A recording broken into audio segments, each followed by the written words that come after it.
Listen, I did film and television studies at university for 3 years. I spent hours reading countless books and articles on subjects spanning from film all the way to television. Not a single one mentioned Hugh Grant once. I achieved the hardest qualification across any university or college ever, a 2-1 in history. Let me tell you, the only thing that I learned was that we, as a society, have a history of denying and neglecting Hugh Grant's artistic and cultural relevance, not just in this country, but in the entire world. I met Oscar at a Hugh Grant-themed event I put on at the Students' Union. It felt as though Diggory and I were the only ones there, and we agreed that there was a Hugh Grant-shaped hole in academia. We decided to put it right ourselves. We want to show people that he's an icon in acting. We want to show people he's more than just a bumbling posh guy. I'm Diggory Waite. And I'm Oscar Beardmore Gray. And this is... Taking Hugh for Granted.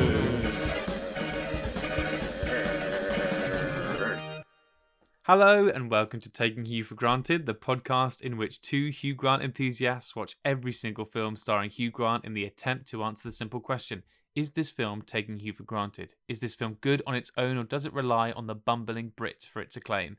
I'm Diggory Waite, and I'm joined as always by my colleague and fellow Hugh Grant obsessive, Oscar Beardmore Gray. Oscar, how the bloody hell are you doing today, mate?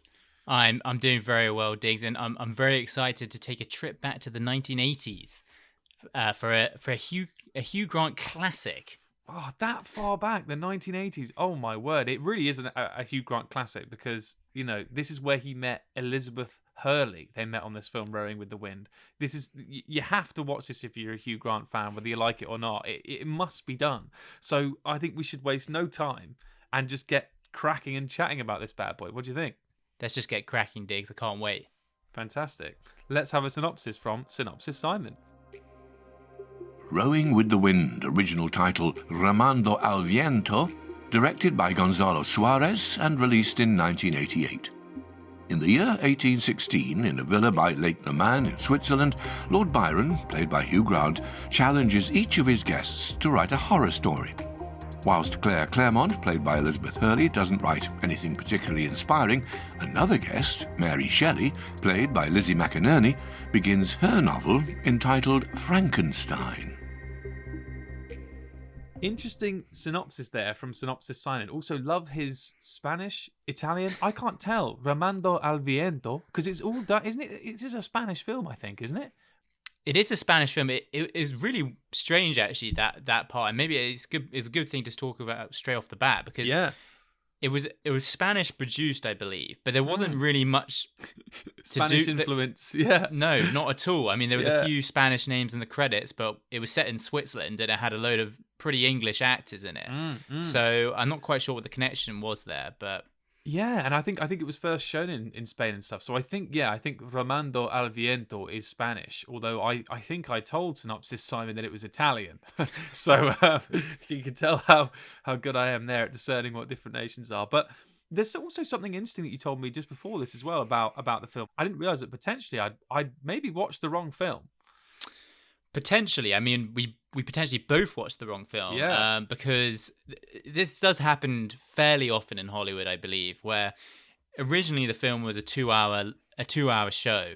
But it subsequently, since Hugh Grant and Liz Hurley have obviously, become very famous compared to many of the cast, they decided to re-release a sort of remastered version in the late 90s where they basically chopped off half an hour of the film, and that does show a little bit. There's a few moments in the film where it does seem to jump around a fair bit. So that is good to know if you're about to go and watch the film. And we couldn't find a two hour length version. No. So we were saying before the show that might be a sort of an extra episode somewhere along the line in the future, so that we can try and scope out and find. I mean, that does actually explain a lot, I have to say, now that you've said that, because one of my notes here, I didn't know this, but one of my notes here is written, I was just like, things just seem to happen. Like, there's a lot of scenes that just don't really have any relation to each other, but they come like one after the other. So maybe that is why. I have to say, though, I'm a big fan of films that don't really go beyond an hour 30, hour 40. I think that's a trope that has slowly died a death, and every film these days is 2 hours, 2 hours 10, and I'm just like, guys, I don't care enough. I'm with you, mate. I'm completely with you. Which is terrible. I did a degree in film and television, but I just don't like films that much. And you're doing a film podcast, you know? Yeah, exactly. I just don't like, unless I got Hugh Grant in, keep him short and sweet, baby. Yeah. Well, at least most of it, I guess the majority of rom-coms are a short and sweet hour and a half. But then there is things like Love Actually, which is 2 hours. Way too long. Well, I'm so glad you mentioned Love Actually, because I thought of Love Actually as soon as this film opened, because you hear the wonderful dulcet tones of Hugh Grant giving a little intro monologue, reading out one of his poems, I imagine, and I thought to myself instantly, I was like, massive Love Actually vibes. I had a dream, which was not at all a dream. The bright sun was extinguished, and the stars did wander darkling in the eternal space, rayless and pathless, and the icy earth swung blind and blackening in the moonless air. Morn came and went, and came, and brought no day. Instead of it being like an airport with people embracing, though, it was more of a, just a boat going through some ice, and him being like, just chatting some lame shit, let's be honest. But Oscar, Rowing with the Wind, what were your initial thoughts on the film, or thoughts on Hugh Grant's character? My initial thoughts on the film, Diggs, is that I really liked it.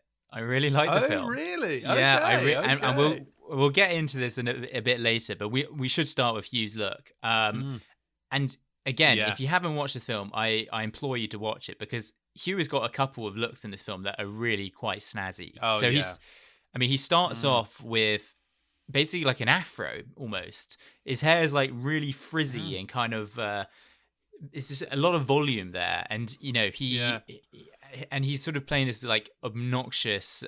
He's played this obnoxious character called Lord Byron, who's a poet. And he basically doesn't really give a shit about anyone and loves himself. And then he goes off to Italy, and he sort of changes his look again, doesn't he? Oh, mate, he looks like Tarzan. I've written here, he looks like Tarzan. Long, luscious hair, incredible body, this lovely, lovely olive tan. But one thing that we need to get off the bat right away is the boots. There's a bit where he's in Italy, and he's like he's wearing next to nothing, so you see his like smoking hot body, which I'm gonna put out there now. His body is probably as good in this film as it is in that infamous scene in Bridget Jones, where he's in the water and he comes out and he like has a like limp floppy cigarette in his mouth and spits the water out. Like that gif. His chest, his body, his arms look incredible in that, and this is the closest we get to that, I think. I think he's wearing some fake tan. He is not. English people aren't meant to be that tan in real life. No, exactly. But like you say, I mean, in my notes I wrote Greek god. That's what he looked. I mean, he's in Venice. He lives in like a massive over the top bachelor pad. He's got these knee high boots, and he's sort of like a spoiled prince. He's always got like some naked woman on his arm. And he's got some outrageous garms. Yeah, it's so good. But the boots, I don't understand, because he's like at that bit that you mentioned as well. So he's like lying in his bed. He's wearing next to nothing except these boots. He's like wearing pants and a bathrobe / like a dressing gown sort of thing, and then these boots, these like knee high boots. And there's a bit, we'll talk about this I'm sure a little bit later, where Claire Clairmont is trying to undress him, and she gets down to his boots, and he goes, "Not the boots, never the boots." What's going on there? What is going on there with the boots? Why does he not want to take the boots off? It just reminds me of the character Tobias Funke in Arrested Development, who's a never nude, and he physically can't get nude. He always wears these really small tight denim shorts. He'll never be nude in front of himself or anyone else. And I feel like that's what Hugh Grant, like Lord Byron, is here. He just won't ever take these boots off, even when he's lying in bed. Yeah, he sleeps with them. He sleeps with the boots. I don't know what's going on there. Did you have, because that was never really addressed. He just sort of says, "Don't take the boots off," and then we never see him out of boots. It's bizarre. I think it's probably part of his kind of like his power trip. He does have a very big ego in this film. He does. He doesn't take a lot of shit from anyone, and I definitely think that's kind of part of his character. He does a lot of screaming in this film as well. There's a couple of times he just sort of bellows at the top of his voice. It's quite strange. It's very odd. Yeah, there's a bit when they're all, he's like taking them on a little boat ride, and he's like, "Oh, I'm gonna recite to you like, I don't know, like some Arabian poem," and then he just goes, "Ah," which was meant to be funny. Like, it's meant to be funny for the rest of. And I was just sat there thinking, I don't find this funny. The people on the boat don't find it funny. This isn't funny. Like, that's it just sucked.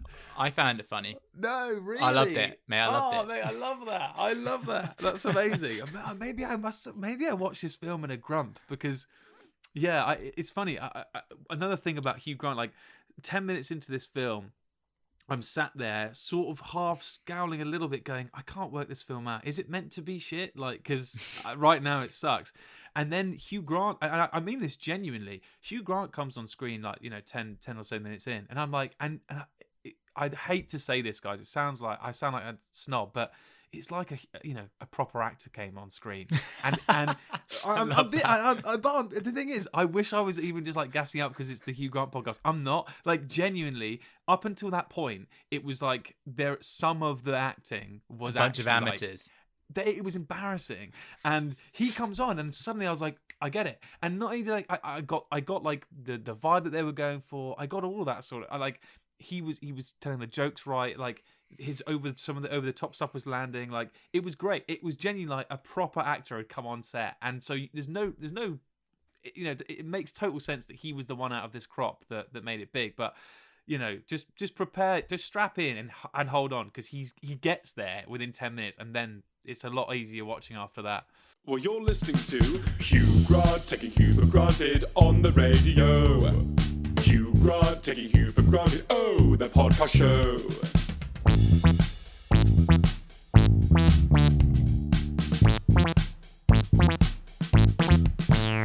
So, Diggs, I mean, the main reason we're here, and the main reason this film has to stand out early in Hugh Grant's career, is this is where he met Elizabeth Hurley. And as we know, this relationship blossomed into, I think, a 13-year romance or something. There's kind of this perception, I think, that Hugh and Liz must have only just got together before Four Weddings and a Funeral. But this was 1988. So this is 6 years before Four Weddings and a Funeral. So they've been together a long time. But yeah, what did you make of Liz? What do you make of Hugh and Liz on screen together? As I was saying this at the top of the show, like it is essential viewing for a Hugh Grant fan, because, like you say, this is. I was thinking in the shower this morning, she must be the most influential woman in Hugh Grant's life, except for perhaps his mother, his daughters, his wife. She must be there somewhere in that. She's up there. She's certainly up there, because, like you say, it's at least 10 years, but I think you're right. I think it's 13 years together. That we'll have to double check that, but we're pretty sure 13 years together. Like, so much time, and they came up together. Like, they were both actors. They lived together. They got famous together. Hugely influential person, and this is where it all began. This is where they met. Elizabeth Hurley plays Claire Clairmont, who is obsessed with Hugh Grant and Lord Byron. Obsessed. She says to her mates, like, this is how the story starts. She basically goes, "Oh, do you want to get out of town? I know exactly where to go. Hugh Grant's house. Let's go." And it's like, and she's like, and they're like, that's in Switzerland. She's like, "I know, but let's go anyway." She's like, she keeps telling him, "I'm gonna have your kid. I'm gonna have your kid," which I thought was figurative, but she actually is gonna have his kid, and sort of like a few like. It really reminded me of Hugh Grant, George Sand, aka Judy Davis in Impromptu, all over Chopin, played by Hugh Grant, and like to the point where he's like freaked out. It's similar with this. Claire Clairmont, Liz Hurley, is like obsessed with Hugh, absolutely loves him, and Hugh just gives nothing back. Hugh gives nothing back. And I just wrote in my notes, he's the original fuckboy. Like, he just takes her and leaves her whenever he wants. Like, his dog dies and she comes in his room and she's like there waiting for him, and he's like walks in, he's like, "Oh, I'm so upset," and she's like, "No, you're not going to treat me to one of your sarcastic little speeches. I've had enough of words. If you need to amuse yourself with me for a while, then do so. If not, throw me out." Bingo.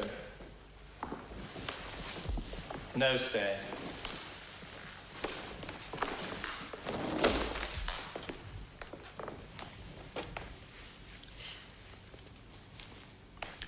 I loved that dog so much.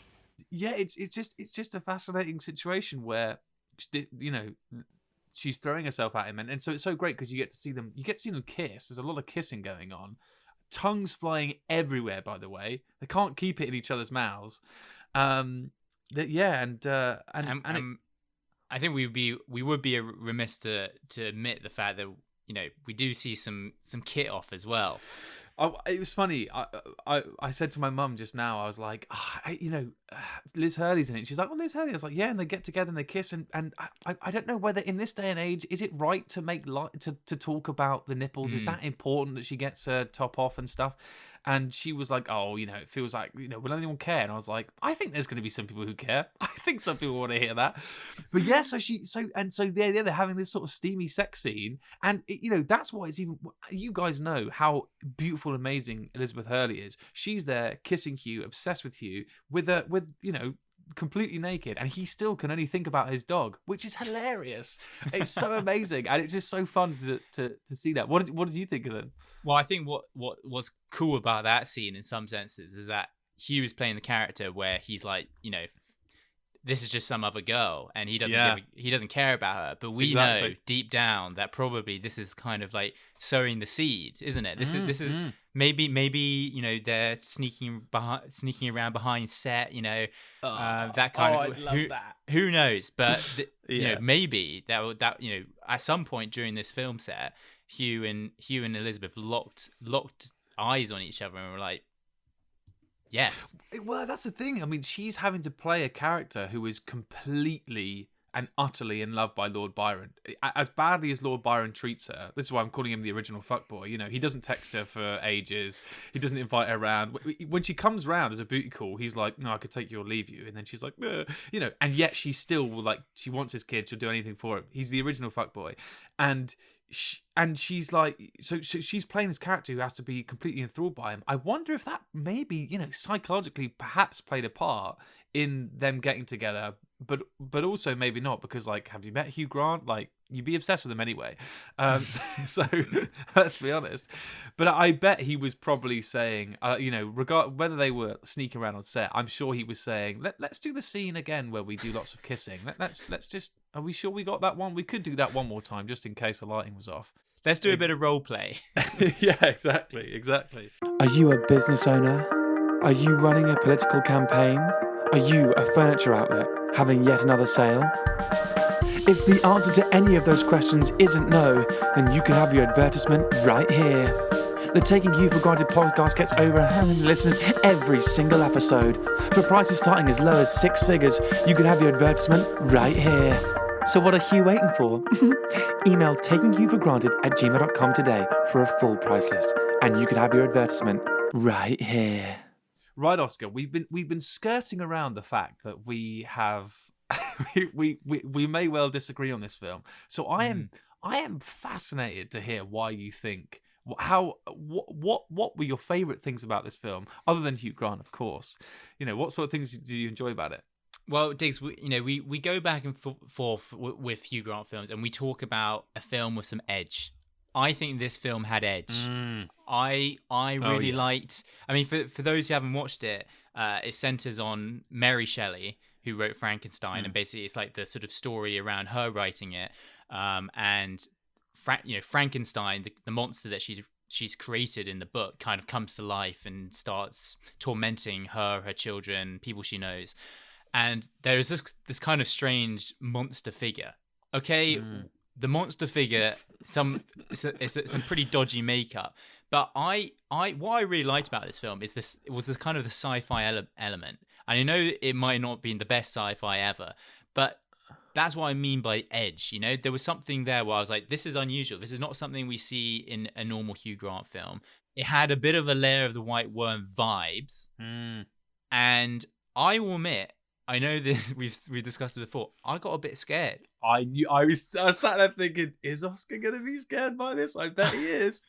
I was a bit scared of the film at certain points, or there were at least a couple points where I was like, I had my my heart started going a bit fast, that kind of thing, and that for me is enough to keep me really engaged, and that was what I liked about it. And it had a bit of everything. It had a bit of horror, a bit of sci-fi, a bit of sex. There was some tragedy. You know, a bit of everything in it. And for that reason, I would watch this film again, and you know, and I actually enjoyed it a lot.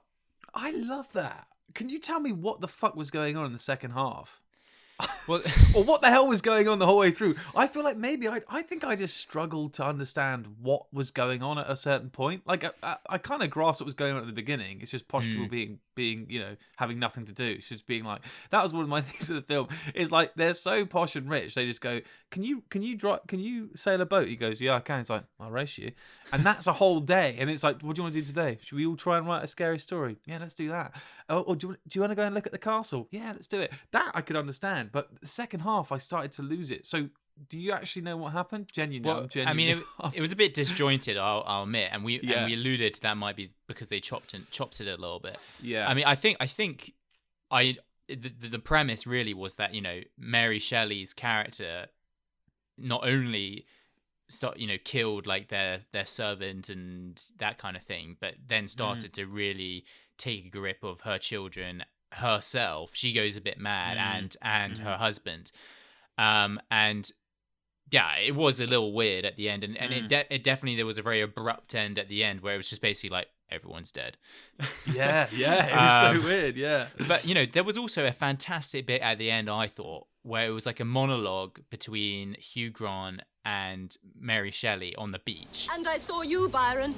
I saw you in a room with very white walls, your body torn and broken. I know now what my monster is made of, and the spirit that moves him. Everything he is has come from me. I've always been as I am, ever since I killed my mother when she gave birth to me. Long before he escaped from within me and began to live and move independently. Now I can no longer stop him. What can I do? God in heaven, what can I do? Since you have had the power to write our destiny, you must now have the courage to accept it. I thought that was great acting, and I was really held by the story. But I mean, tell me why you weren't convinced now. Wow. Okay. Well, no. The thing is, I love that. I'm so glad to hear it. I suppose those sort of threads, none of them really hit me. It felt like, you know, sometimes I felt like I was missing a bit of the groundwork that needs to be done. Like, there's some characters where at some points I was like, oh, are they trying to get together? And then that was never really explored, or suddenly, like, you know, it felt a bit disjointed. I mean, you mentioned her husband there, you know, going a bit mad. Like, it seems like every other scene he's trying to kill himself, but then, like, is totally fine the next day. Or he's naked. It's just really... Yeah, exactly. Or he's naked. Oh, my word. Yeah, we talk about the nipples. We got to talk about his tackle. Yes, he gets that out a lot. But yeah, which was kind of bizarre, and I suppose it sort of had that sort of kind of gives you a little bit of whiplash where you're trying to work out exactly what's going on with everything, and the whole, like, what I've written comes to life thing didn't really resonate with me. And also, I have to be honest, and I'm gonna sound like such a knob here again, and such a snob, but as I say, the acting was not great, and I think Mary Shelley, I'm gonna call her out as well, wasn't great. I mean, there's a bit where she's like, forgive us, Williams, our son has died and we are distraught. And she says it exactly like that. And then she's like, oh my God, Shelley, I just don't know what to do. What is happening? You weren't convinced. I think if I was going to back her up, I would say that she's kind of in like a trance. Yeah. She's kind of fixed. Yeah. She's possessed almost by by the monster she's created. So if you view it like, yeah, I think maybe you could cut her a little bit of slack. But to be honest with you, I also saw general comments online being like, you know, some of the acting is a bit suspect, apart from Hugh Grant. Obviously. So I do sympathise with that position. But I don't know. I liked it. That's so fair. I mean, also some of the, it's just one of those films as well that suffers from, like, saying things like, some people begin by being what they are, other people end by being what they were. And which you're like, what the fuck does that mean? And things like, men didn't invent horror. Men are a horrifying invention. Before men, there was horror. When men are gone, horror shall still be there. It's stuff like that where you're just sort of like, this is just wanky and doesn't mean anything. Taking he for granted. Taking he for granted. Taking you for granted. What did you think, lads? Were they taking you for granted? Diggs, that was a great episode, great chat. We got to end with the question we're all here for. Are we taking Hugh for granted? It's a tough one. We've said many, many times, this film, you have to watch it. You have to watch it because it's where Elizabeth Hurley and Hugh Grant met, and there's some great scenes between the two of them. Kissing, tongues flying everywhere, knee-high boots. There's it's everything you want in there. Some great looks from Hugh. Are we taking Hugh for granted in the sense of is he a big character, blah, blah, blah? Does he get some cracking lines? Is he the best actor out there? He absolutely not. But for me, you have to watch this film if you're a big Hugh Grant fan. Are you going to necessarily enjoy the film if you're like me? Absolutely not. You are going to have to sit through this and scowl. Enjoy the boots. Enjoy Hugh's look. Enjoy Liz Hurley. It's not hard. But there's been a lot of films around this time, a bit more arty and stuff, that I've enjoyed a lot more and haven't felt, as pants. What about yourself? Well, it looks like we're heading to a split decision, Diggs, because I'm going to say we are not taking Hugh for granted. Diggs, I think this is the best Hugh Grant film pre-1990. That's what I'm going to say. 1990. Well, I mean, you're obviously... It's up there with some good stuff, i.e. The Lady and the Highwayman. So... Exactly. So it's got tough opposition. I mean, talk me through it. I thought that Hugh's performance was really convincing. I actually really liked Hugh in this film. He is extravagant. He's over the top. He's funny. Liz Hurley is great. Yeah. She's stunning. She wears a load of weird clothes. It's kind of funny, a bit quirky. The film has got a few weird things going on, but it's entertaining. And for that reason, we cannot take Hugh for granted with this film. I love that. I honestly, I can't tell you how happy I am because I was sat here watching this being like, oh no, it's another one that's taking you for granted. It sucks. And also it shows how far, I say how far you've come as if like you've come to the good side, but it shows how your arc. It was you. Remember before when you were like, "Oh, period pieces suck ass," and now we're here, and you're like, I'm sat here being like, "Oh, this period piece sucks," and you're like, "This was full great." circle. Yeah, exactly. I love it. Maybe now I'm gonna rewatch Sense and Sensibility and be like, "This sucks. I hate period pieces." Maybe, yeah. But yeah, almost certainly not because that's the best film ever made. It's actually so good. Great stuff. Oh wow, that was. Oh mate, I can't believe it. I actually can't believe it. What a surprise! I'm so happy. Yeah, I want to go back and watch this again with you. Maybe I think this film could have won prizes. Oh wow! Awards. Oh wow! Oh my word! Well, when we eventually do our list of like the definitive best Hugh Grant films, we're gonna have to really like have a few goes at where this one goes in the whole. Yeah, I lineup. think so. It's gonna be a one we're already gonna disagree on in the pecking order. That's for sure. Yeah, absolutely.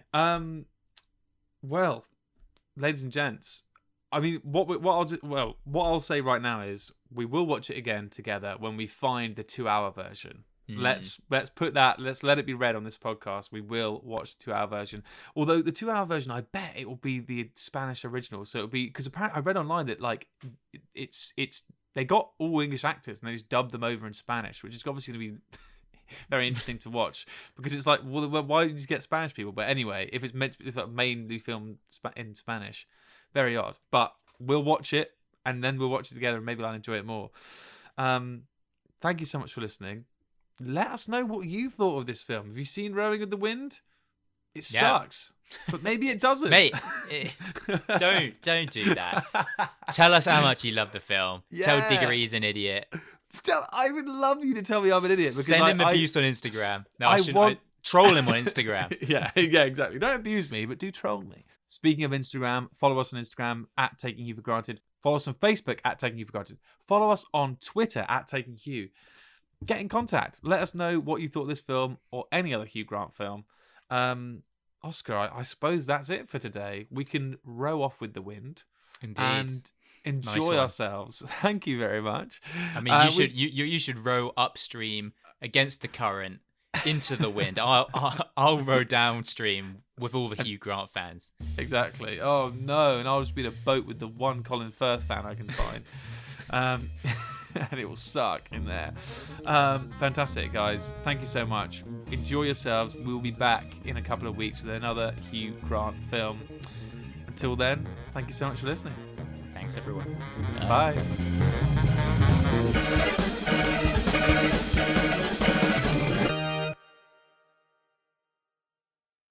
Taking Hugh for Granted is produced, edited and presented by Diggory Waite and Oscar Beardmore Gray. The producers of Taking Hugh for Granted would like to state that this podcast is in no way associated with the actor Hugh John Mungo Grant, nor does it endorse his views or represent him in any way. Instead, by creating this podcast, Oscar and Diggory hope to celebrate Hugh's illustrious career, reliving his old classics and shedding light on some of his hidden gems. Hugh, if you're listening, we hope you approve.